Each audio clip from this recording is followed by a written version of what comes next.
Welcome to Zen and the Art of Real Estate Investing, one of the fastest growing real estate investing podcasts in the world. What if you could learn from experienced real estate investors? Find out what got them to where they are now. Get insight into their daily habits and take these insights to inspire your own growth. Each episode, Jonathan Greene shares an in-depth look at the mindful approach to real estate investing. Jonathan is a lifelong real estate investor and the founder of Streamline, a data-driven, investor-friendly, independent real estate brokerage located in Madison, New Jersey. Whether you're looking to start from scratch, get to the next level, or just for a straightforward and honest approach to real estate investing, this is the free mentorship program you can take with you anywhere. Now, here's Jonathan. Welcome back to another episode of Zen and the Art of Real Estate Investing. I've got a return guest today, my friend Katie Cline. She was here before talking hospitality, and we touch on hospitality again, but what we're really talking about today is the case for buying a second home first. Regular homes are super expensive across the country.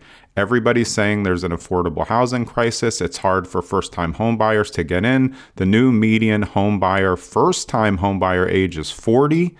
So we're talking, hey, how about an investment property first, right now? This is episode 304 of Zen and the Art of Real Estate Investing with my return guest, Katie Cline. Katie is a senior global PR and communications leader and hospitality and short-term rental expert. She's also a podcast host. Now, when I had her on for episode 216 of this podcast, we called it Finding Sweet Success, because that's the name of her first podcast, Sweet Success, Masters of Hospitality, through short-term rental hospitality. But now she's back for a new episode with a new podcast, Second Home First. We're going to talk all about it. Katie, welcome back. Jonathan, always so good to see you. So much has changed since the last time we spoke, but nothing, one thing has remained the same, and it's how much fun we have together. Yeah. And I was like, I'm just going to go for 33 minutes on your intro. You've got so many things going on, but I love your background. I think we get along really well because you have a diverse background, as do I, and we take that and bring it into real estate. But, the second home first idea, we talked about it before when I was talking about choice renters. And now I remember I was just seeing this. I'm like, oh, look, Katie's doing this. This is going to be awesome. So what's behind Second Home First? Like, where did the idea come from? Because I know we told your story of your first rental on our first episode, and I know that's part of where it started from. But where did the idea to now take this to a new level, new branding, new podcast? I was living in the UK for about 6 years, and unfortunately, my mom is very sick. So my husband and I decided we needed to move back to the States. We wanted to be closer to her to be able to help out with her and my dad. We had our daughter in the UK, and we moved back, and she was about 10 months old. And there was just a lot of decision fatigue happening at that time. And we just thought, let's go back to our old neighborhood, Astoria, Queens, in New York City, take one decision off the table. It's close to where my parents live on Long Island. And unsurprisingly, housing in New York City is astronomically expensive. And more than that, more than could we even afford to buy a home if we wanted to, was we didn't even know if we were going to like it. We had never lived here as parents before. A lot had changed. 6 years had gone by. So we thought, let's just rent a place and kind of let life settle a bit. And while we did that, we decided to buy our second home first. We bought a beautiful house in upstate New York near Lake George, a place that we had been vacationing almost every summer since we started dating. And I come from a hospitality background. I've worked in global PR and communications for some of the world's top hotel brands like Ritz-Carlton, W Hotels, St. Regis. And I thought, maybe, just maybe, if we list this house on Airbnb and Vrbo and other short-term rental platforms, maybe we can cover a little bit of our costs. And I was absolutely blown away by how quickly not only were we covering all of our costs, but we were actually profiting off of that property. Yeah. So a year later, after seeing how well it worked, we were in a place where we were able to buy our second property. And we thought, let's do this again. I was still really nervous and intimidated and, talk about doing things the untraditional way. When I told my dad we had made an offer that had been accepted on a second place, he could not look me in the eye, was shaking his That's head. such a parent thing.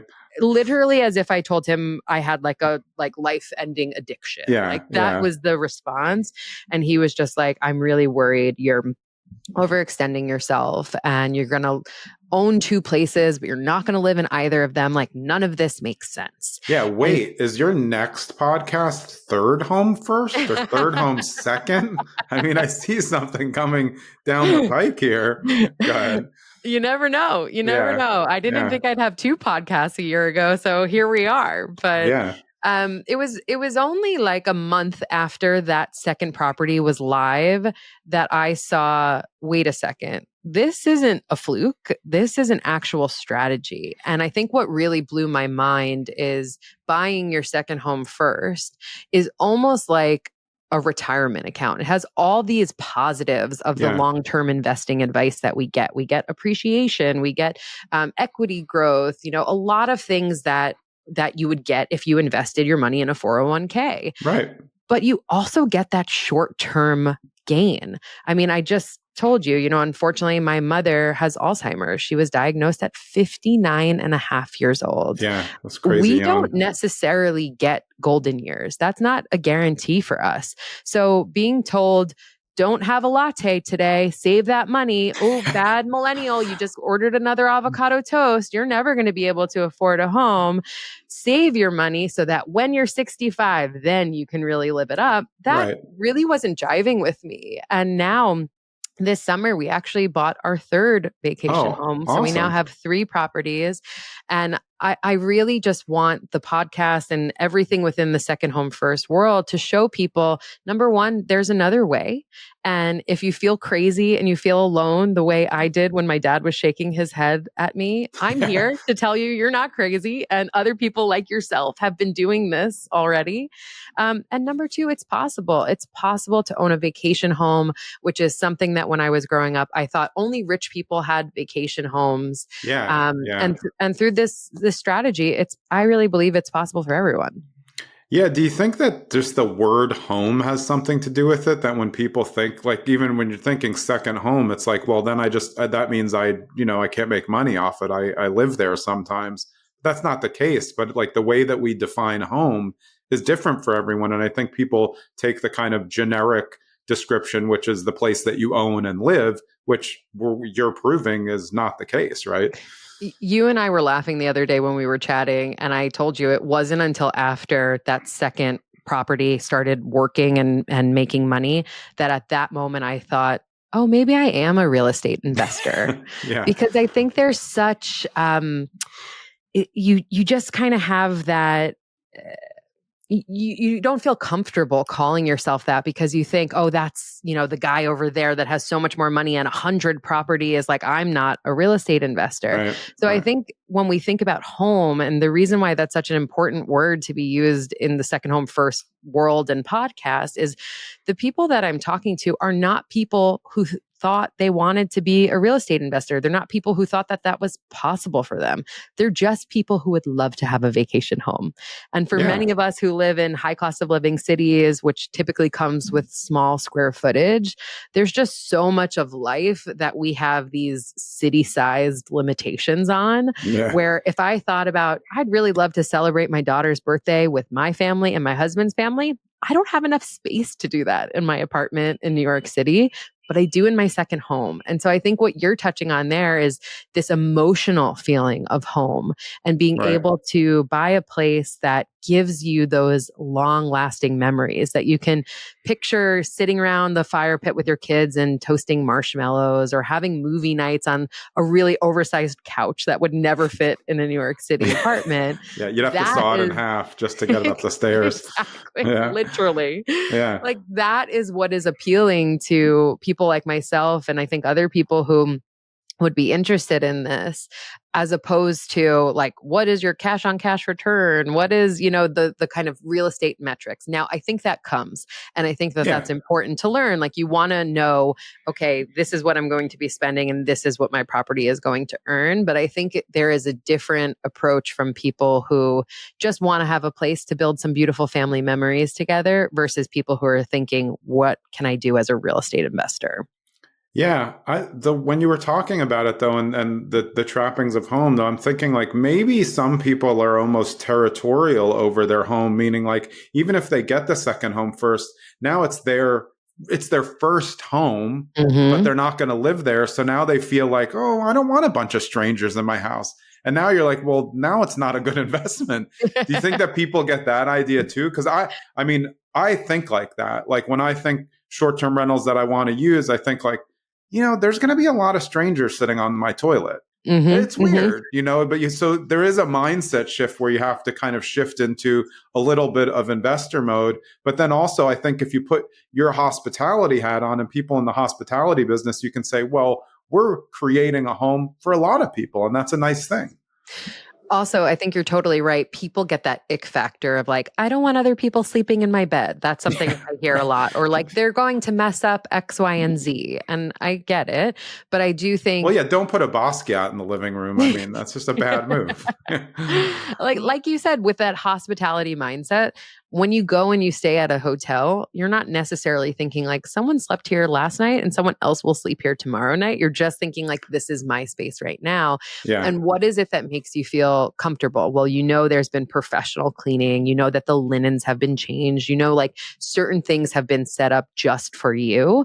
And that, I think, is the beauty of turning your second home into a vacation rental as well, is because every time I go to my second homes to enjoy them with my husband and my children, I've had my professional cleaner in. Yeah. She's stocked the coffee bar, all these things that I don't get in my primary home. I don't have someone setting it up for me and being like, welcome, Katie, come on in. It's but 5 p.m. Your drinks are ready. Actually, sounds pretty good. Let's bring back lovely. butlers. Yeah. When you were thinking, I think that also goes to the quality of the hospitality, because I used to drive a lot between Florida and New York. And, when you take a stop in the middle, you don't have a lot of great options, especially not like 20 years ago when there was no Yelp. And so you do get to hotels where you're like, no, this is a real ick factor. This isn't like a Marriott where they're a well-trained, oiled machine. So I can understand it. And short-term rentals can be like that as well if you don't understand the hospitality aspect. So I guess we're kind of asking a lot, but you're presenting something that is really doable, as you said, for people before they're living in their, quote, white picket fence house, which isn't necessarily a thing anymore, since the new median age for first-time home buyers is 40. Yeah. And there's also a stat that says renting is more affordable than buying in all 50 of the largest US metros. So just affordability is gone if you want to stay living in these high cost of living places.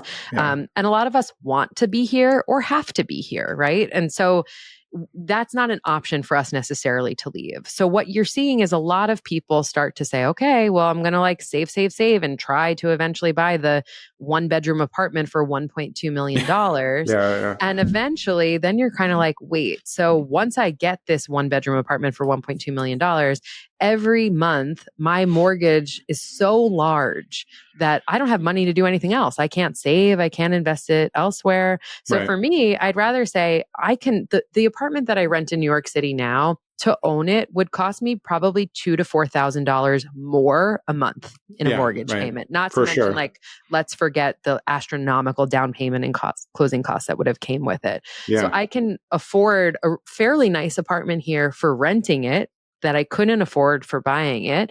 And instead I can put half the amount of money, maybe even less than that, into a much larger home that delivers something else for me too. And then it gives me the freedom and flexibility to be able to say, you know what? I don't like living in New York City right now. Or, you know what? I got a job opportunity over here. I'm going to go take that. And guess what? I can still keep my second homes. I can still keep my vacation homes. They can still keep generating income as short-term rentals. It doesn't really matter that I'm going to move. So just that flexibility, that optionality, I think that is really appealing to people too. Yeah, and I think it's even more important for people who choose to rent in an HOA area, condo, townhouse, because when the HOA goes up, you don't pay.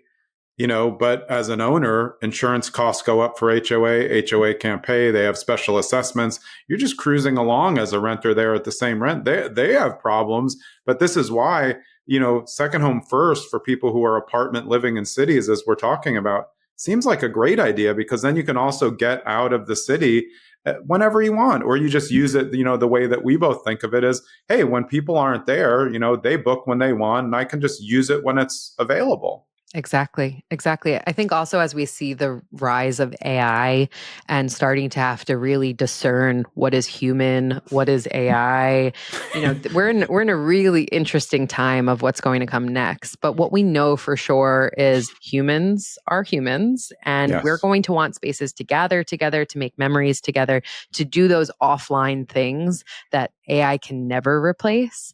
And now we have a space, a physical gathering space that we'd be able to do that.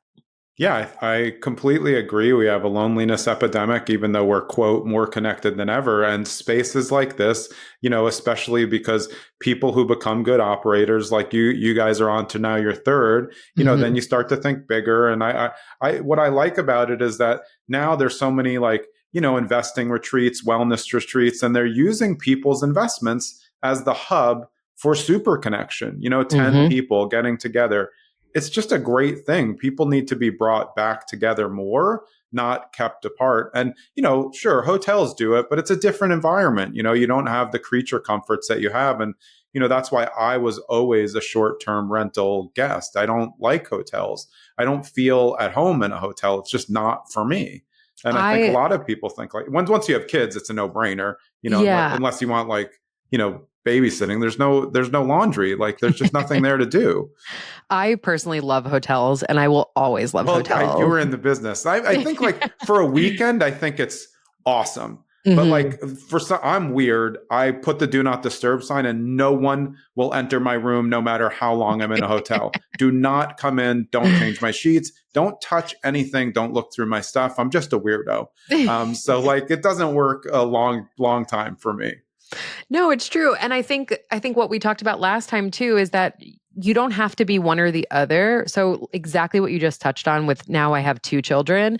I need that washer dryer. I need that fridge, and I need the extra sleeping room so that when it's time for them to go to bed, I don't have to end my night either. I mean, none of that is possible. Little parent time. Exactly. None of that is possible in a studio hotel room. But for a work trip or for a girls trip or something, having a space that you can arrive and, have that hotel experience, I do think has a great time and place too. But it's interesting what you talked about with, getting better each time. And this was our third property. I was 2 months postpartum when we closed, and this property was in the Finger Lakes. So it's our furthest away from us. It's about a 5-hour drive. And I had a 2-month-old baby and a 3.5-year-old child. And so the way we did our other 2 properties just wasn't possible. The other 2, we drove upstate every single weekend for about 4 months. We enlisted my in-laws to either watch my daughter or help us with building things or painting things. And that worked for us. And we were able to save a lot of money and do a lot of DIY, but that just wasn't possible this time. So knowing and taking all of the learnings from the other 2 properties, we were able to actually fully renovate and furnish the house in 7 days. So we literally closed. Well, obviously, you didn't buy a fixer-upper. We pretty much touched everything. We didn't do big renovations. We painted the entire exterior, the entire interior. And by we, I mean the people that we hired. They did. We tiled an entire wall. We did a massive amount of landscaping because we have this gorgeous view of Seneca Lake that was completely blocked by trees. So we had these guys rappelling from the cliff to cut that down and give us an open view. Nothing against people who are super pro nature and don't think any trees should be, but it's pretty cool when you see how they cut down trees. It's awesome. It's pretty cool. I did a time lapse video because I was like, this is just really interesting to watch. And I ordered every piece of furniture I sent it to my in-laws' house. They stored it in a garage for us for about a week. Then we had movers come and pick it up because we didn't even have our closing date officially confirmed until really the day before. Yeah. Yeah. And so then we had that all delivered at a certain date and time. So within 7 days, we had the house completely renovated, completely furnished, and then ready to be on Airbnb because we closed in the beginning of August, and Finger Lakes is a really seasonal market. So I Yeah. really had 10 weeks to get as much revenue in before we were closing for winter. We decided to winterize the property. And I was just doing the math the other day. I think of the 10 weeks that we were open, we were booked for like 83% of it. So Wow. I was really happy with all of the learnings that we had taken from the first two properties, not only in how do we renovate it and furnish it, but also how do we properly launch and market it. But I think the other part of the second home first framework is not everyone wants to do that. Not everyone wants to become a short-term rental operator. Yeah. Not everyone likes talking to guests and hand-holding and giving that like hospitality. And that's where I think management companies or hiring an Airbnb co-host is huge because you Yeah. still get the vacation home. You're just not going to necessarily keep as much of your profit because you're outsourcing it, but you're getting to a place of much closer to passive income than the version that I am working on right now.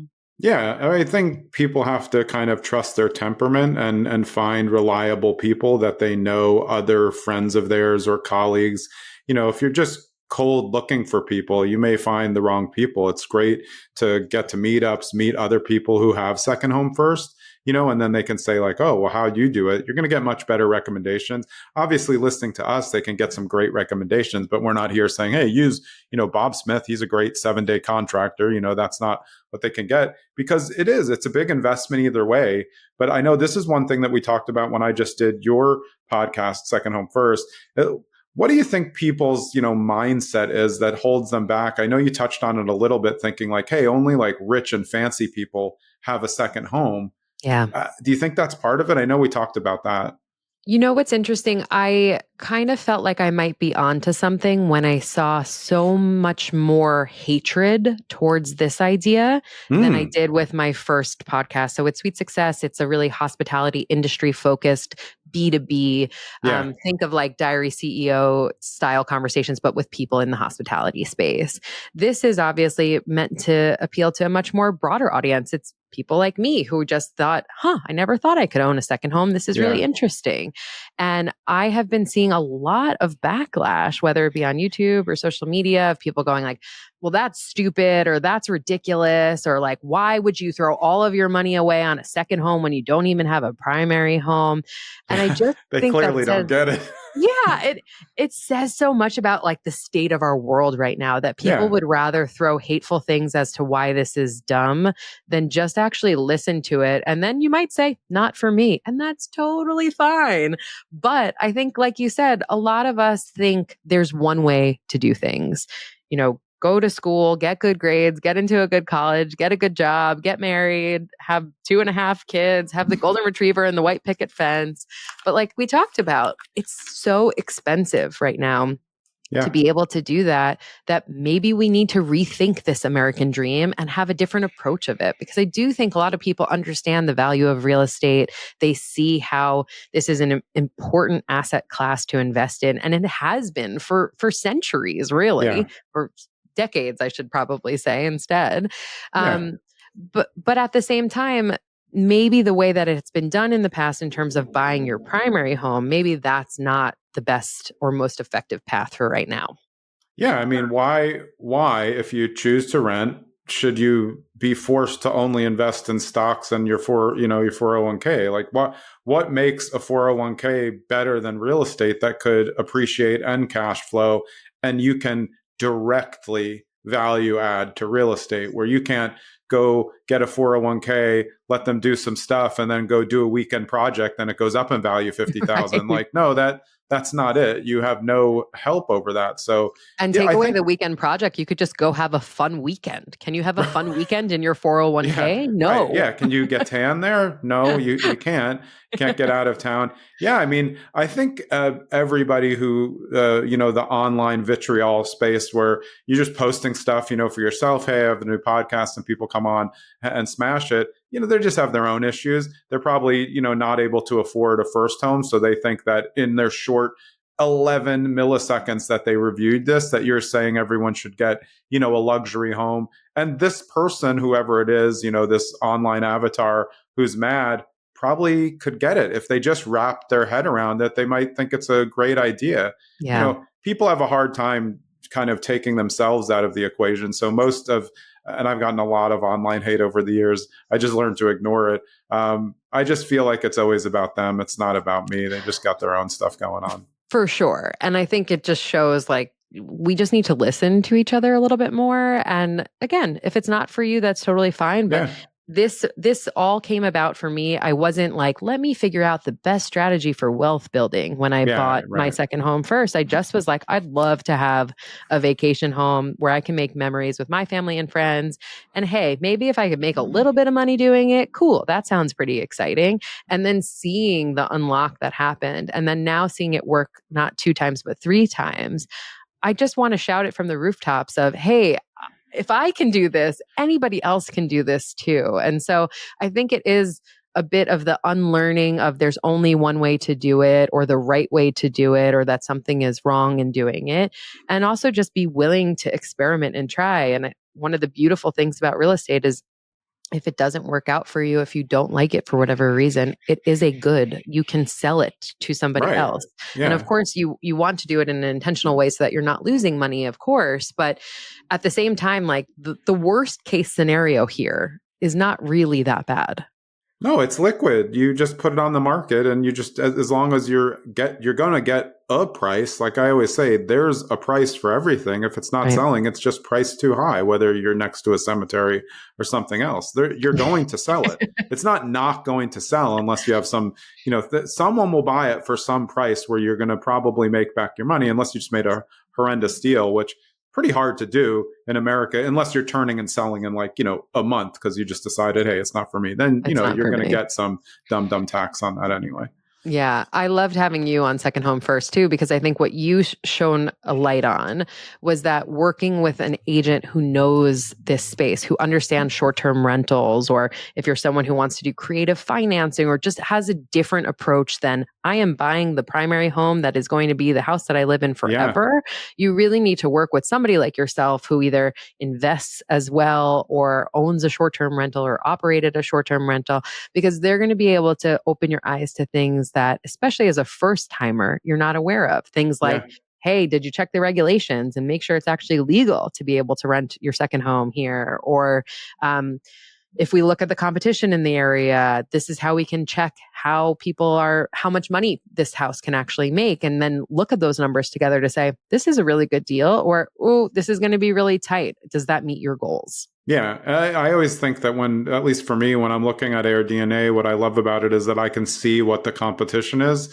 So I can see I have a 3-bed, 2-bath. That's a 3-bed, 2-bath. I can see what the best one in the market is making, and I can look at it and say, am I capable of doing that well?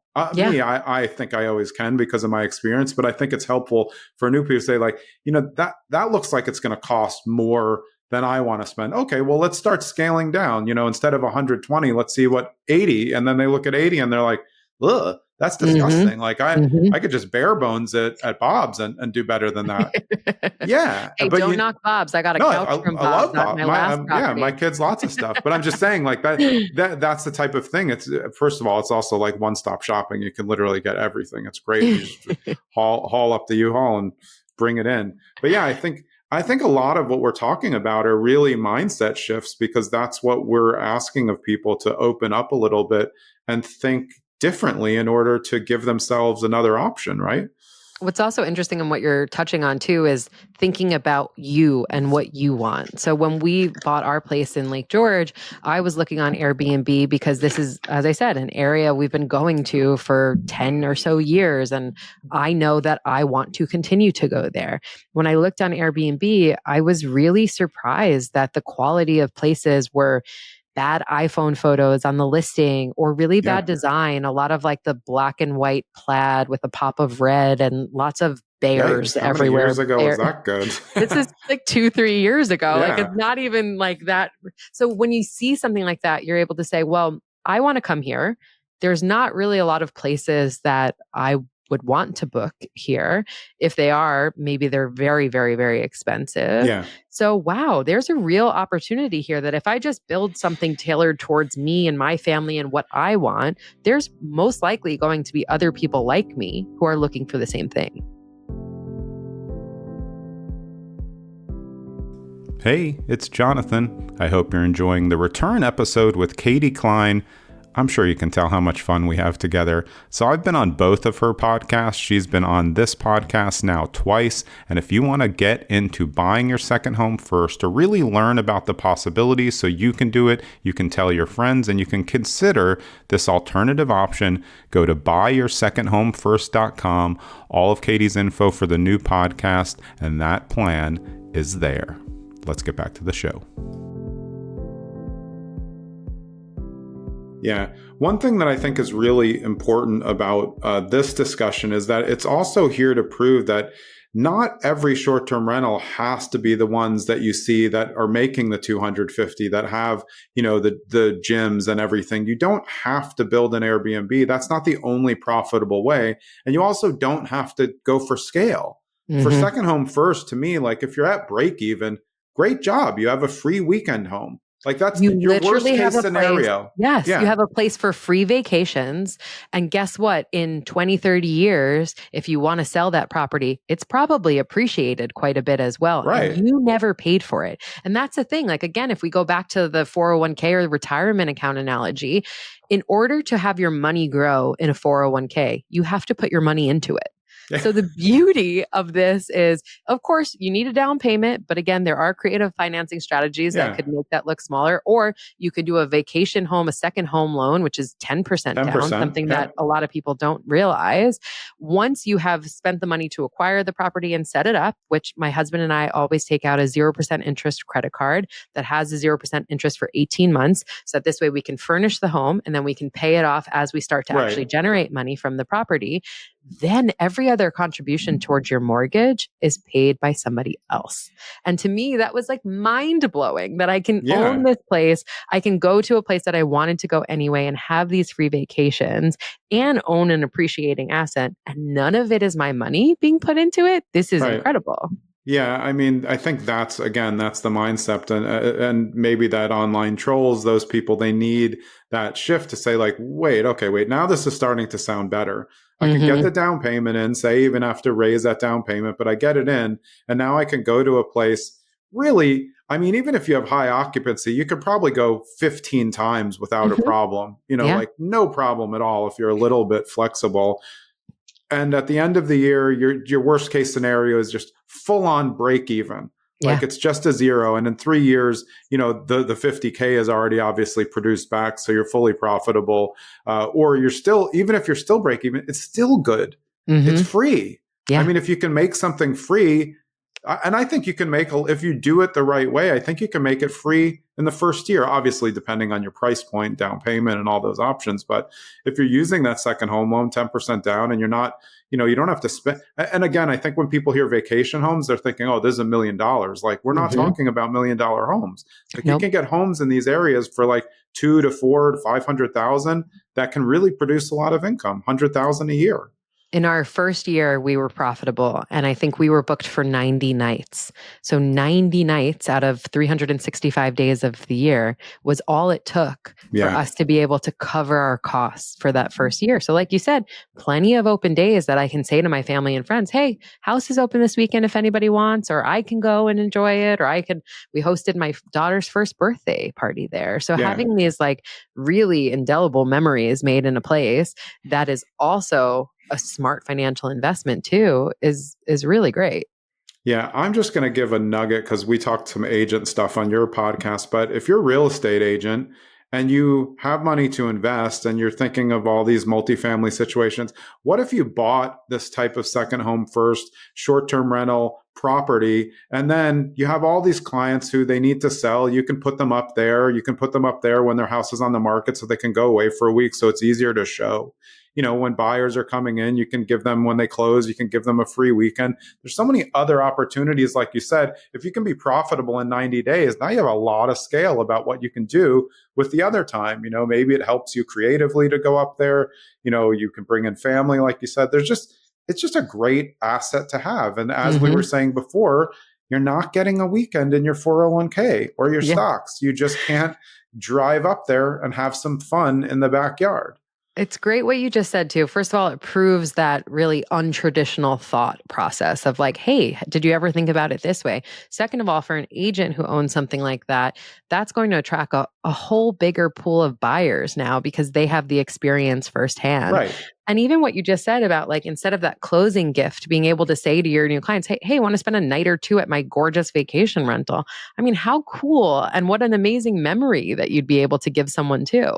Yeah, I mean, that's what I'm trying to do again right now. I mean, I did it for so long, and now I'm getting back, and it's like, oh, all these ideas are popping of what I can do. And I think there's a lot of scale there. Like you said, you're already at 3, and when you got your first one, even your second one, you didn't think, hey, I'm a real estate investor. But I think in reality that's good, because I don't think any of us really need to terminologize ourselves like I'm this, I'm that. Like, you're multi-hyphenate. I'm looking at your bio. Like, it's everything. I like a lot of stuff. I never thought of myself as a real estate investor, and I had probably owned, 30, 40 properties, with my dad and then on my own, because I was an attorney. Yeah. But I didn't really think of myself as an attorney. That's just what I did. We're bigger than the titles that we put on. And I think that's another thing about us opening our minds to these ideas and saying, like, this can work for a lot more people than I think if they just read the headline of what I titled the show when we're done, then they'll think. I think that's true. Yeah. And it could even work for you if you do own a primary home. It doesn't have to be only your second home first, but I think second home second. Second home second, like get it in the queue, I think it's just like you said, taking this untraditional approach and also starting to say like, okay, how can I make my money work hard for me? But how can I make it work hard for me in a way that I also get the like immediate gratification too? Yeah. Yeah. So, I mean, if someone wants to start, other than financially being secure, where's the first place that you think they should start? I mean, you pick a market that you already liked going to. And I think that's a great place to start, instead of somebody, saying, hey, why don't you figure out this market in Georgia? You've never been there. No. Like, get comfortable with something so you have a competitive advantage, and you know a little bit more about the area and what you like to do, so you can have an avatar like that. Am I on the right page with this? Absolutely. Yeah. Like, drop those shoulds. Just because someone's like, oh, you should invest there, or that's a good market, or I heard, you can get great properties there. It's really about what you want. And I think that's actually harder for people than it sounds like it should be. Really pulling back. And I have some exercises both on the podcast and on the website to help people to identify, first of all, what's their goals in this? Something that I like to call either, are you a first dibber, are you a sweet spotter, or are you a profit maximizer? Because for me, as a profit maximizer, like you mentioned earlier, I'm going to defer to guests. I'm going to say my goal here is to make as much money as possible. And I'm going to use that property when people aren't using it. I want to try to make as much money as possible. And that's kind of how I'm affording those properties. Yeah. Whereas someone who's a first dibber might say, you know what, I pretty much have the money to afford this on my own, but I'm not going to be there all the time. So if I can make a little extra money on this, why wouldn't I do that? So first, like really understanding what your goals are, then really getting clear on what your vacation home vision is. So not only where you would ideally want the house to be, but what you want it to look for. For the last property that we bought in the Finger Lakes, I really wanted a waterfront home. That was something I love, being by the water. I love looking at the water and swimming. Like, I really, really wanted that. And as you get closer and closer to New York City, that is $1 million plus price tags. What I was so intrigued by the Finger Lakes was not only is there affordable waterfront real estate still, but there's also a huge built-in tourism scene. The wineries there are absolutely fantastic, like really have blown me away with such world-class wines. There's a huge brewery scene, a distillery scene happening. So I liked as an investor that there are reasons that people are going to be coming to that area. Then if you visit, it's just absolutely stunning. It's like bucolic, rolling hills, farmland, just again, really different from my day-to-day. And that's the other thing I really encourage people to think about is, What are those differences that you can't get in your primary life, whether you own it or not, that you are looking for? So with our Lake George property, we live in a city on top of people. When I go to my Lake George property, we have 6+ acres. We're surrounded by woods. I'm alone. It's quiet. I Yeah. love it because it's the antidote to my everyday life in New York City. Same with wanting to be in the Finger Lakes, with wanting that waterfront property. So thinking about those things of like, what do I really want? And then you'll go down the rabbit hole of, is it legal to rent here? What do prices, what do places cost in the area? Is that within your budget? Right. What could this property earn to actually make sure that this would be a good investment? Yeah, and don't you think from a marketing perspective that the way that you feel, like how you were just talking for the people watching on video, like it was really filling you up. Like you can see it, like that's what you want to get across. And that's the avatar that you're looking for, the same people who want to have that feeling, because that's what hospitality is about. Yes. The cool rental properties are great. If you buy long-term rentals, you can buy second home first long-term rental, but it's not really, if you're not going to stay there, it's not the same as what we're talking about. But that's a different level of this. You want to be able to get into the core value of why you like it.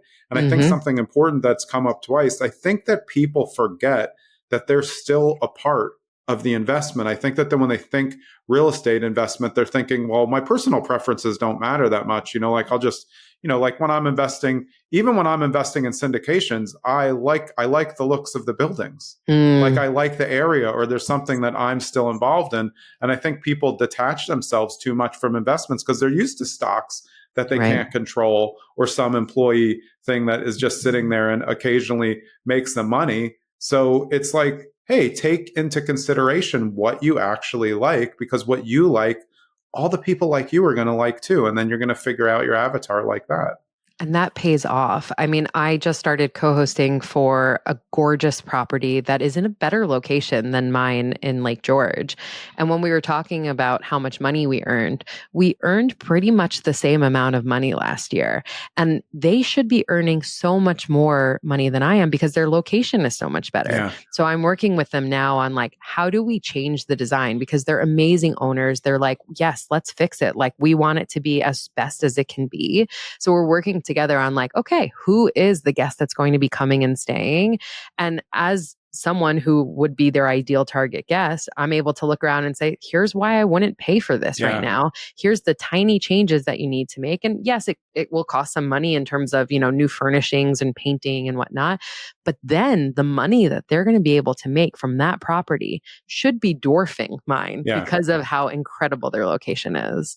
Yeah. I mean, and each property is its own thing. You can't really run the same playbook. And I think for people who are creative, that's kind of what's fun about it, But like we said, you can use AirDNA and you can see what the top looks like. So you know what your direct competition is. It's literally active on the market. And your job is to get into that category and see how quickly you can match that, because there's enough business to go around. The saturation talk is silly. If you have a really good Airbnb and you're good at hospitality, you can drop it into any market out there if you're better than the other people. And I guarantee you, if you're good, you'll be better than a lot of the other people, because there's bad operators in all markets. Yes, it's so sad and true. Also, if you are someone who chooses to manage it yourself, like to be the host, you have to kind of delight in like learning these types of things too. Like something so silly that I noticed is guests of my Saratoga property really love my Nespresso, whereas guests of the Lake George property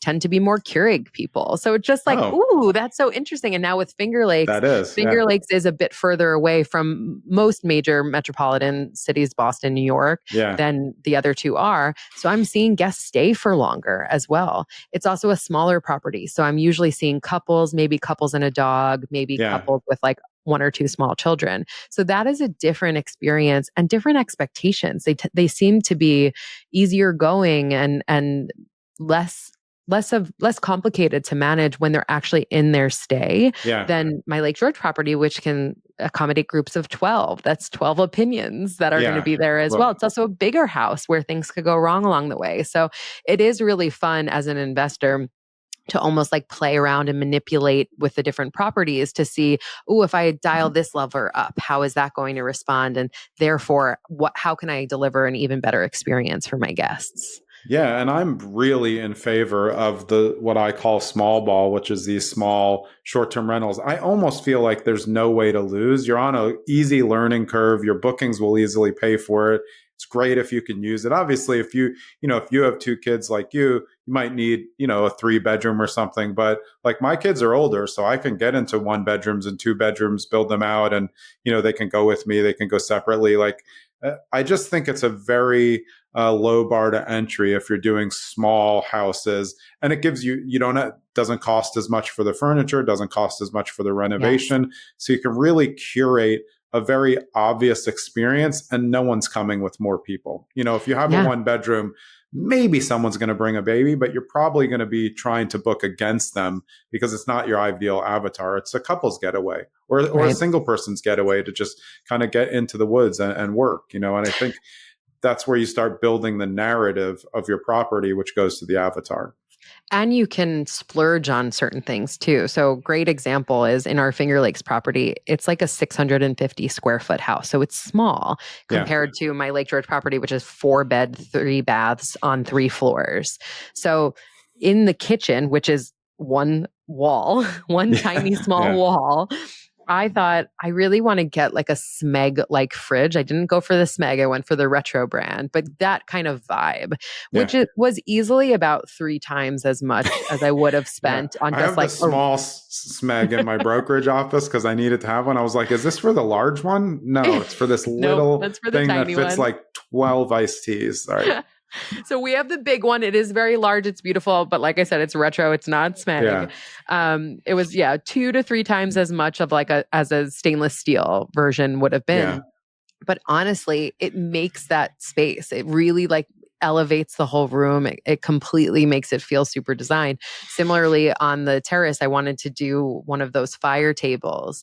And I've had 2 separate guests tell me that seeing a photo of the fire table was the thing that made them say, yep, I need to book that place because they envision themselves sitting at it. So it's those little things too that you might be like, oh, I don't really need to do that. Or like, surely just a regular fridge is fine. But if that's the thing that makes people hit book, then your occupancy is going to be higher. Eventually, your rate is going to be higher because you Yeah. have more demand for the property and it's going to pay off.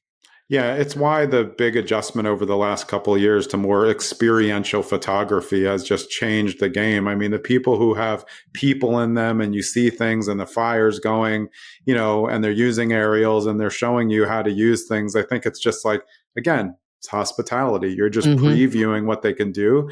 It makes a difference. I mean, I see some people with like 102 photos and I'm like, that's insane. Too much. No one's looking at Too 102 much. photos. So get to the good stuff and don't, or they'll put like the coolest amenity like 41st. Right. No one, like, you have to assume they're only going to 5 or 10 pictures and then they're booking. So get to it. That is my biggest pet peeve is when I am looking at a new listing. If I have gotten past 5, maybe 10 photos and all you have shown me is the exterior and That's like, yeah. potentially exterior you don't even own, like surrounding area What if you have a exterior. water or mountain shot and it's 33rd? It's like, you could have made so much more money just from putting the view first. Yes, but also I'm like, what do you have to hide? Like, I haven't seen a bed yet. If I haven't seen a bed in the first 5 photos, a part of me is like, something is wrong Yeah, here. yeah, right. There's just no, like, that's again, but that's just mismanagement as well. I mean, personally, I know, you can usually look, the tip off for iPhone photos is they're vertical because Mm, nobody shoots vertical photos. Professional photographers are all shooting horizontal for everything unless they're making it for social for media. Instagram, So yeah. yeah, once you see it vertical, like that's not pro. Or of course you catch them in the photo, which is just nothing's better than catching someone in a photo. It doesn't matter what it's on. It's just the best to catch them in the corner of the mirror. But this is why we outsource to people who have that skill. Like, I can look at photos and tell you they're beautiful, but I cannot take a beautiful photo. Give Yeah. me the Oh, best yeah. iPhone in the world. I can still not take a beautiful photo. I can't even take a good photo comparatively. Like, I can be right behind my photographer with the Yeah. exact same Yeah. everything, and mine looks dumb and crooked. And also, I'm not going to edit it, so I'm Right. lazy. And then I I don't look even at know how theirs to and edit I'm it. like, Whoa, like how'd you do that? That's why you hire professionals. Hire professionals, but also I think one of the things I took from my hotel time is working with social media influencers. And Yeah. I'm not talking about these people who have millions of followers and you have to pay an astronomical amount, but there are a lot of really talented photographers who are just growing as creators. They might have 1,000 followers, maybe they have 5,000. It Yeah. really doesn't matter. If you like their photography, and you reach out to them and you say, hey, do you want to do a barter stay? You can come and stay for 2 or 3 nights. I'll cover your cleaning fee. And in return, you're going to give me 30, 40 Yeah. photos. Maybe you're going to give me some Travel around the drone country. photography. Yeah. You're going to give me some imagery, some videos. I mean, all of a sudden your Airbnb or Vrbo listing or your direct booking website looks so much better.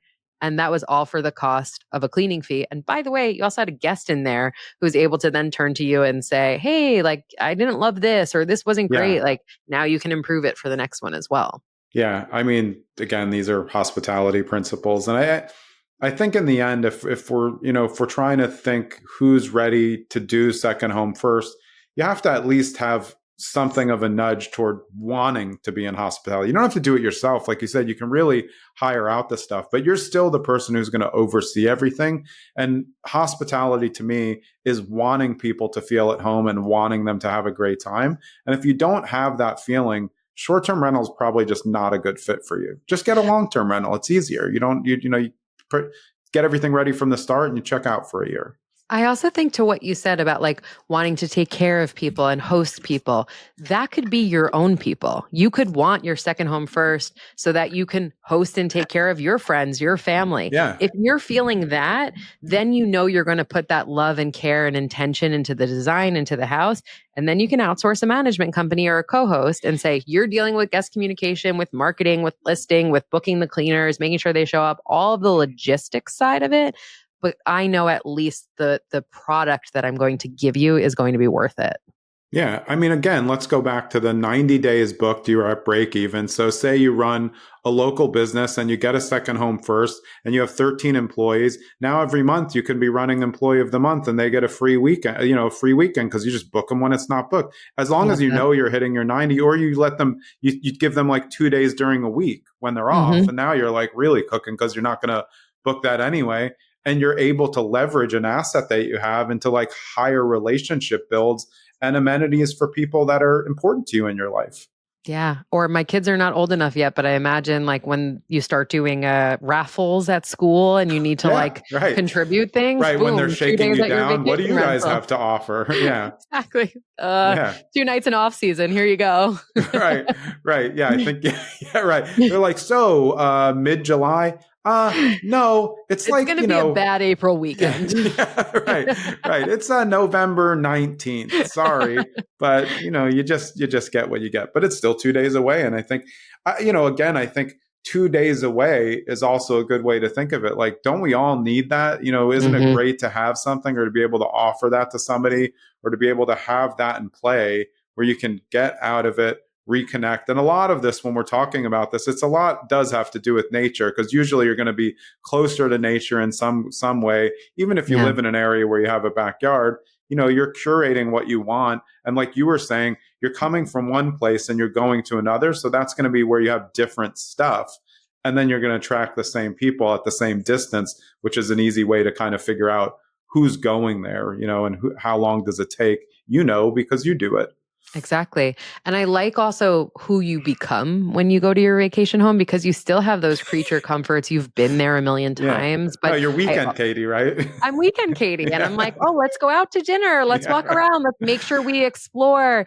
And then that's also great fact finding for the next time you have a guest there. We just had someone book for next summer.